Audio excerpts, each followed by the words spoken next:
Amorim says if United don't change, he's out. Crisis or calculated power play? This is obviously coming out of after the West Ham defeat in the league. Another defeat, dropping us further down the table. Is this bluster, sir, or you think he's ready to walk based on having, as bad of a Premier League run as one manager could have and still survive at the end of the season as Manchester United manager? What are you thinking? Picture is worth 1,000 words, and looking at Amorim covering his face on the bench against West Ham, just the reactions, there's a lot going on behind the scenes. And given his body language and the way he's behaving, also his pressers, it doesn't look great. It doesn't even look like he likes this team. Doesn't even look like he believes in his own players. And when you're this bad, 17 league losses bad. He's calling the culture embarrassing. He's basically, calling out this team and squad. And apparently, there's dressing room leaks that are saying older pros are tuning him out. I think he's a real harsh manager. Right? You have to imagine like he's a demanding manager. If you look at the way Sporting play, it's just like it's incredible. Like how the build up play, how brave it is, how they give everything for the club and the team, the togetherness, everybody's bought in, and at United people aren't buying in. We saw them not buy into Eric Ten Hag, and they're clearly not buying into Ruben Amorim. We've seen this over and over. These players throwing managers under the bus, and he just seems like a really demanding guy, and he's wearing it out there. You know exactly what's going on. Like either they're not good enough or they don't want to try hard. He told you that in the presser, and now he's saying if I can't fix Manchester United, I'll walk away. Does he look like he's getting closer to walking away or closer to figuring it out? That's what I would ask you. Depends on the game. I mean, after a semifinal against Bilbao, where we scored 4 goals, he looked more like staying. A performance like we had against West Ham, he looked like he was 1,000-mile stare. 1,000-mile stare.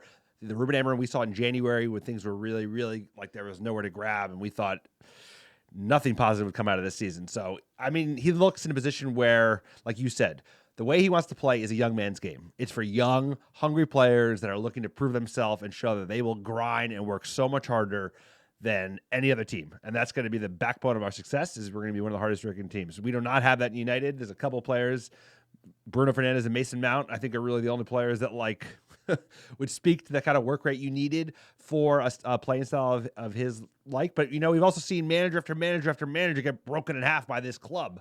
So I don't know whether I think the only out that it might even just be buying him time, which is like you win Europa, enough players come in, we can kind of steady the ship. But at the end of the day, there are holes in this ship. The culture is rotten. It's like INEOS have not figured it out. They're pissing people off. They're not bringing a lot of good feelings and continuity where people feel like it's a steady ship. I feel like Jim Ratcliffe feels like he's about to lose his operating position in terms of running and call the shots at United, and he's kind of acting that way. And it's a little herky-jerky. He's a little rash. He's quick to pull the trigger the way he was with Ashworth, which just speaks to, what are you doing, man? This is a 10-year project, and everything's a mess. Everything is a mess in this club, and are we going to be able to have a cup bail us out once again? I don't know. Well, how did it work out last time? Not great. So how do cups really? I mean, cups aren't really the only way look, this is a really rough period, and seeing the manager, we can't get a new roster of players, and that's ultimately what is required. And so, if we win Europa League, we'll have more money to invest in turning over the squad to reduce the bluffer ratio, which we've discussed. But you're never going to get it to 0. No.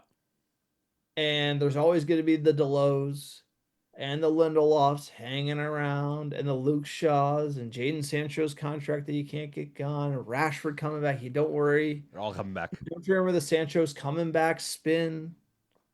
Like Rashford's coming back. Him and Amra reconcile their differences. Don't worry. Everything's fine. Everything's fine.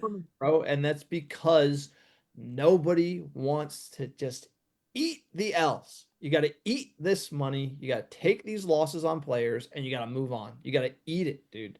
And that INEOS deal with Jadon Sancho, if you finish above this place, then you owe us this money, but you return him for that. Like, what are you doing? Get him off the books. 5 million off the books. Have him. Nothing. Just take him. Pay his wages off the books. Get him off the books. That's the whole point. Is like we're not moving on. And so if you don't move on off these players, you're gonna have this type of culture. You're not gonna be able to have a manager get a hold of anything. And that's ultimately why the solution was Dan Ashworth, and we fired him. And then now we have Barada's choice, Ruben Amorim. How is he doing with the players? Not great. Is this what United really needs? Another manager-player feud, and that's what we're in. And Amorim looks to be a man who doesn't like these players, and he's going to go to the board and be like, "I need new players," just like Eric Ten Hag said. And then the board's going to deliver as many new players as possible, but it won't be enough, and you're going to have the same thing over and over and over again. And that's kind of where I just don't see this all of a sudden switching or clicking. United are getting worse, not better. And if you don't learn from history, you're destined to repeat it, right? Like you're just, if you don't learn that you don't build a squad around an individual coach, you build it for like continuity across managers, players that are just have a lot of talent, that have a big upside that you could sell later in the future, or have a level of flexibility that can play across systems.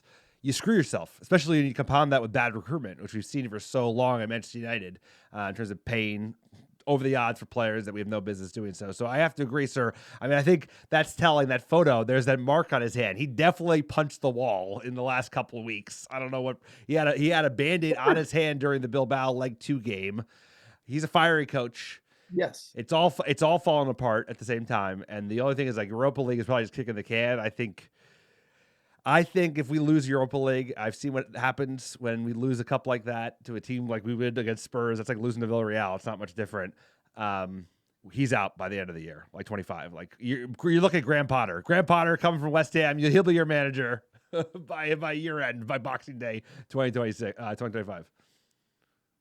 But there was no new manager bounce with Amorim, right? So he immediately came in and started pressing on the weak spot with the team, which I'm sure Ten Hag was pressing on.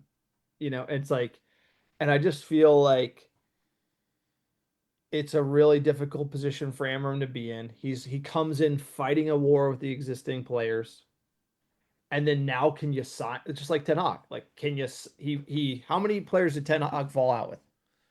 Plenty. Ronaldo, Rashford, Sancho. Oh, right. So it's like, okay, those are some decent players that if you could somehow be a man manager and get on. So like we churn through these guys, then Aaron comes in, fights with Rashford. It's like the same thing over and over, then running down the list. And then I need new guys. Yeah, remember the coach is fighting with the same players, which tells you a lot about the players. Like, yes, of course. But it's like you're running down the list and it's just like, and so it's interesting what happened at Arsenal because there was a power struggle between Arteta and Edu, and Edu's out now. Arteta's in. Yep. And it's like now they went with the manager. Oh, the manager gets power. How's that going? Not great. Well, actually, when the director of football is running things, it's better. So it's one of these things where it's always a balance. And Very interesting point. It's wrong. And I feel like if we go too now, the INEOS overreact too heavy backing Amorim because they're desperate, and I have concerns. I have concerns about him being so harsh on the team. But let us know what you think. Back Amorim this summer. Are we going to win the final? Let us know in the comments below. Please like and subscribe, and we'll see you in the next Manchester United video.